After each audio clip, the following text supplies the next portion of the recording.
вечер, вие сте с шоуто... Как беше? Най-попо и... Пак кажи, добър вечер. Добър вечер, вие сте с шоуто Най-попо, брато. Тъцкани. И тук интервюрам и нашия братовчет Дон пизда. Стай са, бе. Дон, интервюрам. Как се казваш, бе, чича?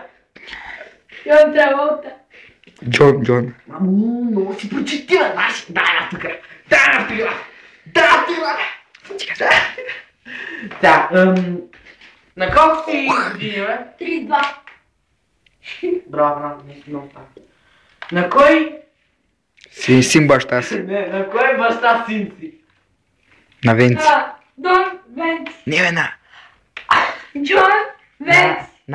Анастасия Пляскова Георгиева. Анастасия Праскова Георгиева. Аха. Как се казва майка ти, бе? Антонел.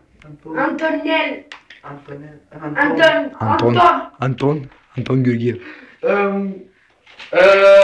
Ай, помърши на диаметрата. От лудницата излезе преди 3 дена. От Индиз. Не, от Пандиза. Аз съм такъв куката. Ами аз. Вчера ме изкараха, ти знаеш ли? Не знам. Тук ще взема, ще да стреля в главата и... После. Откъде си, бе? От тук. Вече купи тата панар. Не бе, аз искам, той ми каза откъде, ама аз искам да го питам, ми зрители. Ай, пе, бе. Откъде си, бе? От Турция! Аха, от кой град? Рефи заказва човека. Синьор Корлеоне. Аха, добре, айде, сеньор Корлеоне. Пейзич. Сега, кой ще ни пее? Кой ще ни каже? Стихче или песничка? Айде, давай. Секс, дядоле! Да ти го вкарам в дядоле! Майка ти, дядоле! По-газа, бе. Мама те! Айде да ти бъда зек!